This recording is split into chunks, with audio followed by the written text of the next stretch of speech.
शुरुआत मित्रों, आप लोगों ने पहले 3 दोहे को पढ़ ही लिया है और अब हम जा रहे हैं चौथे दोहे की ओर। उससे पहले हमारे वीडियो के नीचे सब्सक्राइब का बटन होगा, उस पर आप क्लिक करके हमारा चैनल को सब्सक्राइब कर सकते हैं। इससे क्या होगा कि अगर हम जो वीडियो अपलोड करेंगे यूट्यूब पे आपको पहले दिख जाएगा और आप उसे पढ़ लेंगे और देख लेंगे, समझ लेंगे और हमारा वीडियो लाइव भी करें। चलिए हम आगे चलते हैं चौथे दोहे की ओर।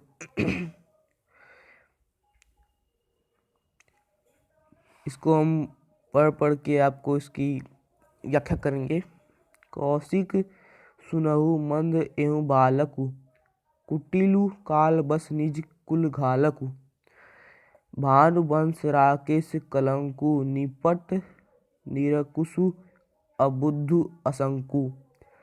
काल कवलु होई छन माही, कहो पुकारी खोरी मुहि नाही। तुम हट कहूँ जो चहूँ वारा, कहीं प्राप्त बल रोसु हमारा। लखन कहे मुनि सुजुसु तुम्हारा, तुम्हारी अछत को बरेन पारा। अपने मुँह तुम अपमानी करनी, बार अनेक भांति बहु बरनी। नहीं संतोषु त पुनि कुछ कहूँ, जनि ऋषि रोकी दुसहु दुख सहसु। वीरव्रत तुम धीर अभोछा अछोभा, गारि देत न पाऊँ शोभा। सुर समर करनी करही, कहीं न जानवी आपू। विद्यमान रन पाई रिपु, कायर कथई प्राप्तु। इस पद को हम व्याख्या करने जा रहे हैं बच्चों। जैसे इसमें लिखा गया है, इस पद में राम द्वारा शिव जी का धनुष तोड़ने जाने पर और क्रोधित अवस्था में परशुराम के आने के बाद परशुराम और लक्ष्मण के संवाद का वर्णन किया गया है। परशुराम विश्वामित्र को संबोधित करते हुए कहते हैं, परशुराम गंभीर वाणी में बोले हैं, विश्वामित्र सुनो, यह बालक बड़ा कुबुद्धि या तथा कुटिल है। काल के वश में होकर यह अपने कुल का घातक बन रहा है। यह सूर्यवंश पूर्णचंद्र का कलंक है। यह बिल्कुल उदंड, मूर्ख और निडर है। अभी क्षण भर में यह काल का ग्राम हो जाएगा। मैं पुकार कर कह देता हूँ, फिर मुझे दोष नहीं देना। यदि तुम इसे बचाना चाहते हो तो हमारा प्राप्त बल और क्रोध घातक इन्हें मना कर दो। लक्ष्मण ने कहा, हे मुनि, आपका सुयश आपके रहते दूसरों कौन वर्णन कर सकता है। आपने अपने ही मुंह से अपनी करनी अनेक बार बहुत प्रकार से वर्णन की है। इतने पर भी संतोष नहीं हुआ तो फिर कुछ कह डालिए। क्रोध रोककर असह्य दुख मत सहिए। आप वीरता का व्रत धारण करने वाले धैर्यवान और क्षोमरहित हैं, गाली देते हुए शोभा नहीं पाते। सूरवीर को युद्ध में वीरता पूर्वक कायर कहते हैं, मात्र कहकर अपने बारे में नहीं बताते। वे सिर्फ शत्रु को युद्ध में उपस्थित पाकर कायर ही अपने प्राप्त की डींग मार करते हैं। विश्वामित्र ने परशुराम को कौशिक कहकर संबोधित किया है। भानुवंश राकेश में रूपक अलंकार प्रयोग हुआ है। प्रत्येक पंक्ति में अनुप्रास अलंकार का सुंदर प्रयोग है। अपने मुँह मियाँ मिट्ठू मुहावरे का प्रयोग भी हुआ है। भाव सौंदर्य, यहाँ कवि ने बताया है कि परशुराम जी ने लक्ष्मण को भय दिखाना चाहा है और लक्ष्मण जी के अनुसार वीर योद्धा अपनी वीरता की प्रशंसा करने की अपेक्षा युद्ध भूमि में अपनी वीरता का परिचय देते हैं। आइए बच्चों, 5वें पद की व्याख्या करने जा रहे हैं।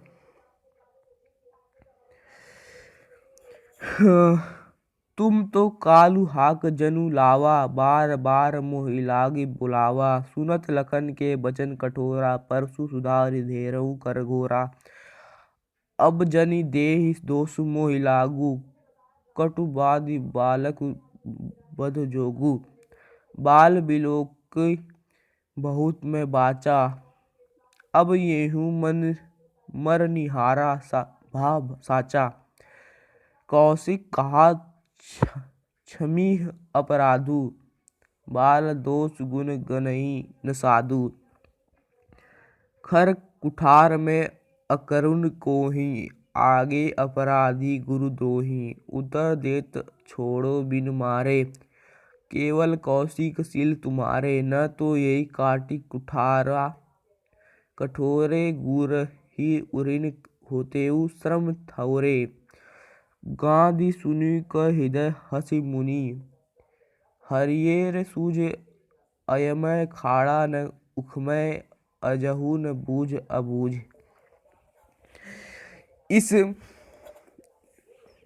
इसमें बताया गया है कि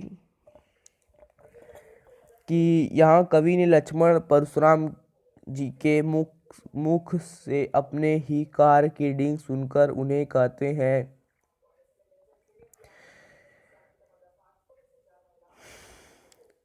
आप तो जैसे बार बार काल को मेरे लिए बुला रहे हैं। लक्ष्मण ने कठोर वचन में सुनकर परशुराम के अपने फरसे को अपने हाथ में लिया और बोले, लोग मुझे दोष न दें, यह कड़वा बोलने वाला बालक मारे जाने के योग्य है।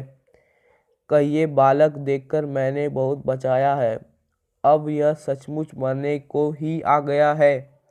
विश्वामित्र ने कहा, अपराध क्षमा कीजिए साधु लोग बालकों के दोष पर व गुणों को नहीं गिनते।